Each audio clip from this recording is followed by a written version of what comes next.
I'm Jake, you're watching Gas Guzzlers, and this is the 2022 GMC Canyon AT4. We're going to take a look around this mid-sized pickup truck today, but first, a huge thanks to Moose here at Coons Chevy Buick GMC of Clarksville. Be sure to check out their website in the description below. All right, folks, let's get into it.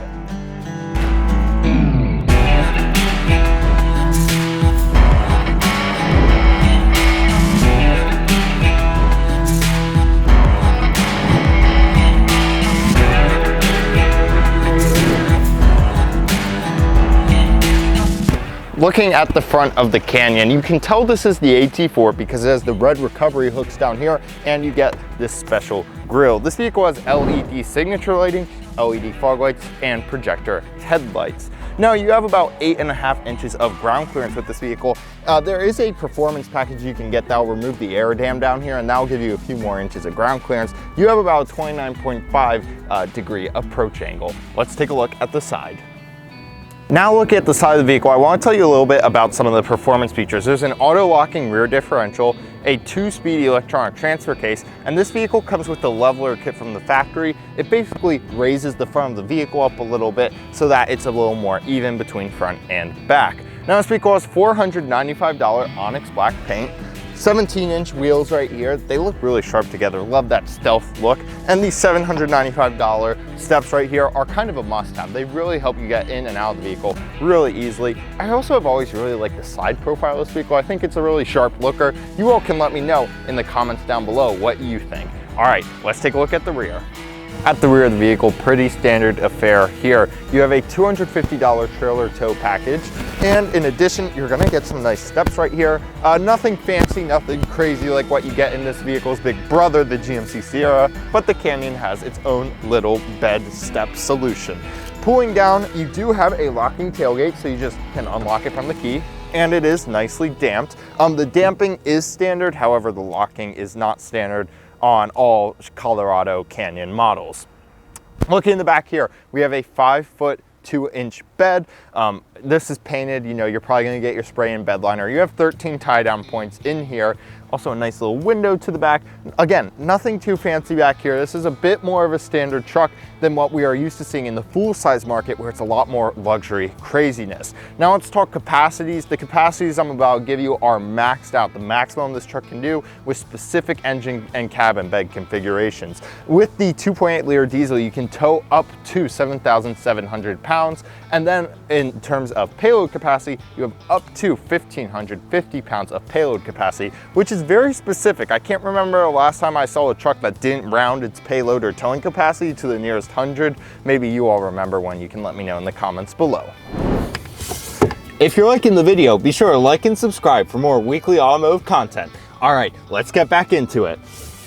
Under the hood of this vehicle, you'll find one of 3 engines. This right here is the 3.6 liter V6 engine, which is going to be putting out around 308 horsepower and 275 pound-feet of torque. Power's routed through an 8-speed transmission to all 4 wheels. You can expect around 17 miles to the gallon in the city, around 24 on the highway for 19 combined. An off-road upgrade that the Canyon AT4 is going to get is these big off-road tires. These are Goodyear Wrangler Duratec tires. They're 265/65 tires, and they are just really massive knobby tires. And that's why you have the small 17-inch rim. It's going to give you more sidewall for a better off-roading performance, and this aggressive tread is also going to help with that. And now you join me on the interior of the GMC Canyon AT4. And I want to walk you around just some of the general bits before we get into a bit more detail. First of all, the seats are one of my favorite parts of this vehicle. They feel really firm. I have not sat in here quite long enough or gone for a long enough drive to be able to give you a full impression. However, my first impressions are positive. I also really like the design with this Kalahari interior. That Kalahari interior is very popular right now. It's going to give you that peanut butter color accent along the seats. It also has it along the dash up here. Really adds some brightness, some life to the interior of the vehicle. My one downside of this interior, the part that I really don't like, that's going to be the steering wheel right here. It's far too thin. It does have that nice stitching on it. However, this is a complaint I've had with all General Motors trucks. The steering wheels just don't feel good. They're too thin and the leather on them feels far too rough. The center stack right here is well designed. It's definitely aging. You can tell this truck hasn't had a major redesign in many years now. Hopefully that is coming soon. So my overall interior impressions are really fairly positive. I like the seats. The design is good. It's a little dated, but it's still very good. Only major thing that you'd interact with a lot in here that annoys me is the steering wheel. Let's take a little bit of a deeper look throughout the vehicle. Now let's talk about the center stack of the vehicle. Starting here at the top, you have your controls for your 7-inch infotainment display. Then you have these controls right here for your climate. Only single zone climate control in this vehicle. However, it does have the nice little screens within the dial so that you always know what temperature you have the vehicle set to. And in addition, you have automatic climate control. Down from there, you have your airplane style switches, which are very popular. And I love these kinds of switches if you've seen our other pickup truck videos. This vehicle has hill descent control. Hill descent control is going to keep the vehicle speed at the same rate. It's kind of like cruise control, but for off-roading. It's a pretty cool little feature. And of course, you do have parking sensors on this vehicle. The rear park assist is disabled on this vehicle due to the chip shortage, so you do get a $50 rebate on this vehicle. Also, a disabled thing that you get on this vehicle is the heated seats. The heated seats are disabled. You can press these buttons, nothing will happen due to manufacturing shortages. This vehicle doesn't have heated seats, and you get a $50 rebate for that, and that's fine, but the fact they put the buttons in here makes it feel like it's broken because you press the button and nothing happens even when the car's on. So it just feels really cheap. I wish they had, I can't believe I'm saying this, I wish they had blank switches instead. That would feel a lot more premium than a printed switch or button that just doesn't work. You have a little coin storage slot right here. In addition, down here you have 2 USB-A ports, a cigarette lighter, an SD card for your map, and an aux. And then you do have just a little storage spot for your phone. Just behind that, you do have a kind of carbon fiber-esque material with your shifter, and you do have 2 cup holders with the nubs. And just behind that is your wireless charger, which, by the way, is just a little too small for an iPhone 10 with a case on it. And now we're taking a look at the infotainment screen. This system does have Android Auto and Apple CarPlay. And in addition, you can see it has some other neat features that you would expect, like maps. I kind of like this home screen right here. It's almost like the Apple CarPlay home screen. You have your maps, you have your kind of climate quick access stuff down here, and you have whatever is playing on your music up in the top left. There's a physical home button, which I always love to see for quick, easy navigation. Now, if you've seen one of our older GM videos, you'll recognize this system. There's nothing really too out there about it, which I really like. I mean, look how snappy this is. It has a really high refresh rate. This system, this older system, doesn't get stuck on stuff like even I found on the new GM infotainment system. That does get stuck, and this one doesn't, which I really like. I'll show you the camera here. It's not great quality. Right now it's on the trailering view, so you can see as I spin, I'm getting some guidance, and you can line up with your trailer hitch with that top-down view.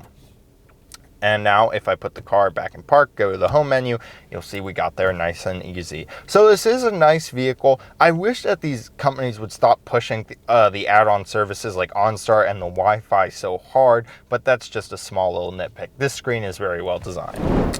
Your gauge cluster is nothing to write home about. You can see that it's mostly physical dials, and you do have a little screen in the middle controlled by arrows on your steering wheel. Most people, I think, will keep it on this screen, which shows you your speed and the speed limit where you're driving. But then you can go to, see your music. You can see kind of some basic navigation information, phone information, and there are some settings for units and speed warning and information like that. This screen looks fine in the bright sun today. It's easy to read. A little more functionality at this nearly $44,000 price point would be nice, but it does the job. Now you join me in the rear of the vehicle, and it is a really nice space. We have that Kalahari interior continuing back here. So you have that peanut butter stitching along with the carbon fiber accents. The seats back here are comfortable just like those up front. Now you do have a center pull down right here, and you can have 2 cups in here. Not great nubs, but they'll do the job.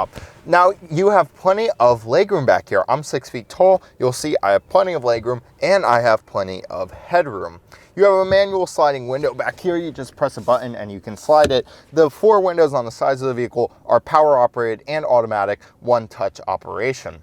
My one complaint about the rear of the vehicle here is a lack of air vents. A lack of air vents in the rear, especially at around 43 grand where this vehicle is pushing, it's just not acceptable, and it's really annoying for the rear passengers. But you do get 2 USB-A ports and a cigarette lighter and a little storage cubby where your air vents should be. Now, one of the great advantages of a pickup truck is they have a large rear area with these seats that fold up really easily, giving you some great storage capacity. Watch this. If I pull this lever, I can pull a seat up and you can have a large storage area all throughout here. What can I say about the GMC Canyon? It's certainly a performant truck. In this AT4 configuration, you're getting a lot of off-road goodies, including that factory lift, these nice wheels, the big tires, and you're getting the ability to tow just about whatever you would need with that 3.6 liter engine.